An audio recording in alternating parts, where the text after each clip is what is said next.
So to start challenging your brain when you copy, try to study designs. When you pick a design from Behance, Dribble, Mobbing, UI Land, try to study the design elements. Try to understand why this component was placed this way and not the other way around.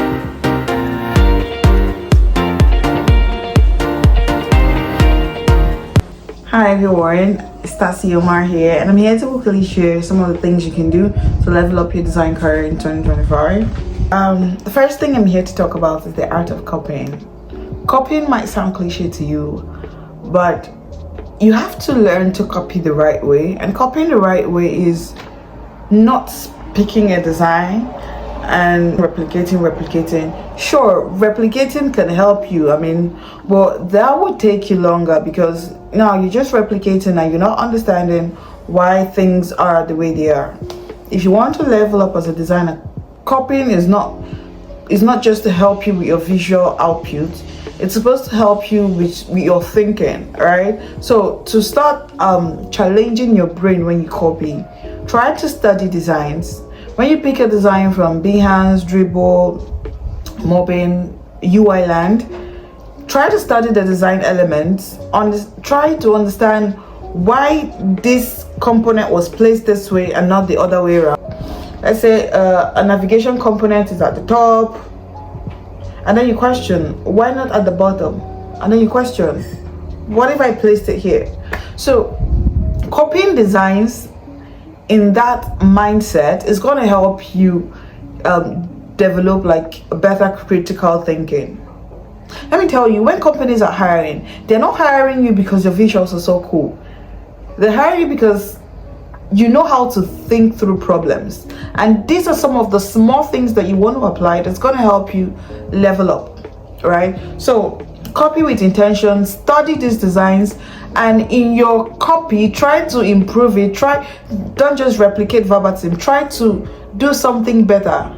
Even if it looks like the perfect design, there is always a flaw, something you can do differently, something you can innovate on. So when you copy with intention. Now the second thing is practice. And when people say practice makes perfect, it doesn't just apply to other areas of life.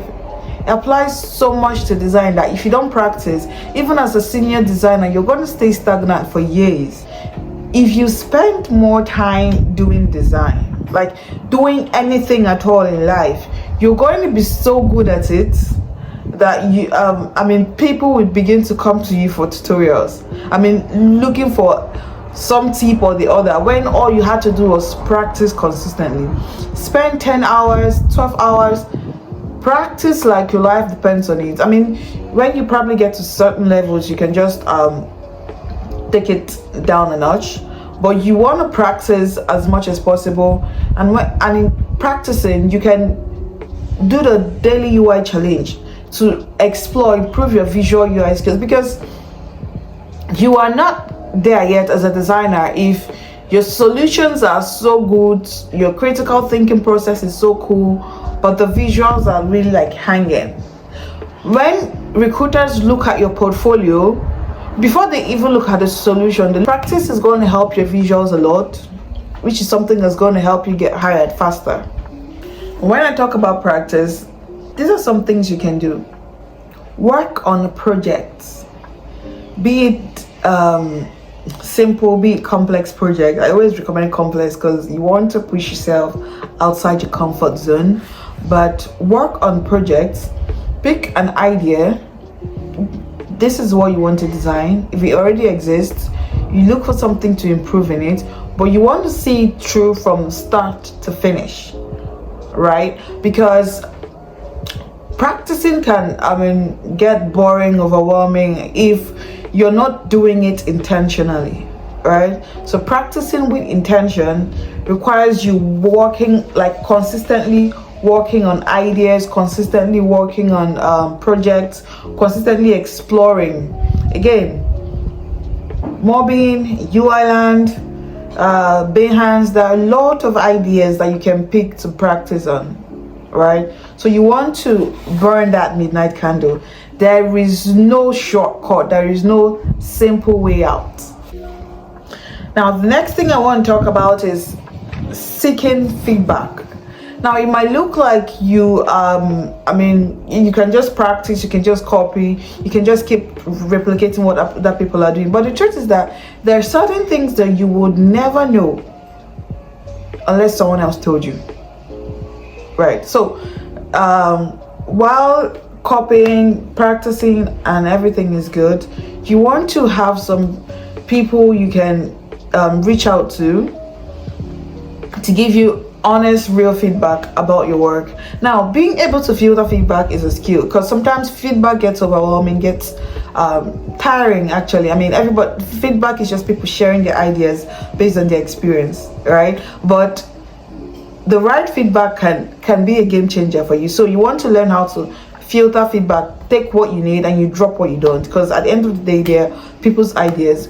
But I always encourage designers to seek feedback, right? Because it is going to help you see things from different perspective, see things from other people's perspective. The same way we design for users and we get their feedback, that's the same way you want to design your project and you get feedback, and that gives you ideas on how you can improve. And one way you can easily get feedback is joining communities, networking with people, right? There's a chance that you don't have people who can give you feedback and everything. You can try to join certain design focus groups, communities, even online. You share your work with them, they tell you what you can improve, tell you what you can do better. I just recommend being part of communities, because now you surround yourself with people who are doing what you are doing, and getting feedback becomes easier. So I also recommend getting a mentor, working with a mentor. In the first few years, I asked myself, why would I need a mentor? Every resource is online and stuff. But getting a mentor actually makes it easier for you to figure things out faster. So you want to reach out to individuals who are already where you want to be, people who have actionable results, right? Applying this feedback, applying their strategies and all that is going to help you avoid some bumps that they had to go through, to get to where they are. So if you cannot get a mentor, follow them. There are ways to make people your mentor without even their conscious acceptance. Follow them closely on social media, see how they post, see how they work, they share their processes. They literally make everything available to you on the internet. So if you cannot get direct access to them, try to follow on their footsteps. This is something I do. A lot of people I follow on social media, a lot of designers that are doing really cool things. I see how they design, I see the strategies they apply, and I try to replicate that in my own process. And that has really helped me get to where I am. That has really helped me getting opportunities in becoming better. So if you're trying to level up as a designer, you have to learn to move beyond your comfort zone, right? Moving beyond your comfort zone is that, okay, you've built that visual design skills, but there are other things that you could explore as a designer. There are no-code tools, building with Framer, Webflow, there are illustrations, there are other tools you can explore, like things that you can do to expand your creative process, right? So I always recommend designers not to be good at everything, but to learn a bit of everything, right? Jack of all trades, master of some is better of master of one, master of none. You want to try out other things. You've become a good designer. Now, let's see from this scenario. If two designers were to apply for a job, very good designers, and then one other designer has skills in building websites with no-code tools and illustrations, and the other designer can only just design with Figma, the entire strategy and everything. Put yourself in the shoes of the recruiter. Who would you hire typically? That's what I mean. So you want to increase your chances of getting hired, increase your chances of being seen and all that stuff by stepping out of your comfort zone to learn new skills. So becoming a better designer also requires you learning how to take full responsibility. When you join product teams that are building solutions, you are going to find yourself taking responsibility from start to finish. And that means you're learning how to communicate. Like, your boss doesn't have to come ask you for feedback every 2 minutes. You're learning how to communicate better. You're learning how to go through the entire design process with ease. You're learning how to communicate with your engineers. You're learning better handoff strategies. You're learning how to work with PMs. You're learning just general collaboration skills, right? So collaborate, communicate, learn to take better responsibility. You don't want to be that designer who's just comfortable with just being in the background, not taking responsibility and all. And the final thing I want to talk about is building a personal brand. Now, you want to be seen for something. You want to be known for something. You want to be visible. You want to be perceived as this kind of person, right? There are a lot of benefits, but I'm going to highlight 3 key things. It helps you stand out in a crowded market. Like, if you're watching this video, you probably already know that the design industry is pretty saturated and you want to increase your chances. Personal brand helps you rise above the noise by highlighting your unique perspectives, voice, strengths, and everything specific about you, and not just your skills.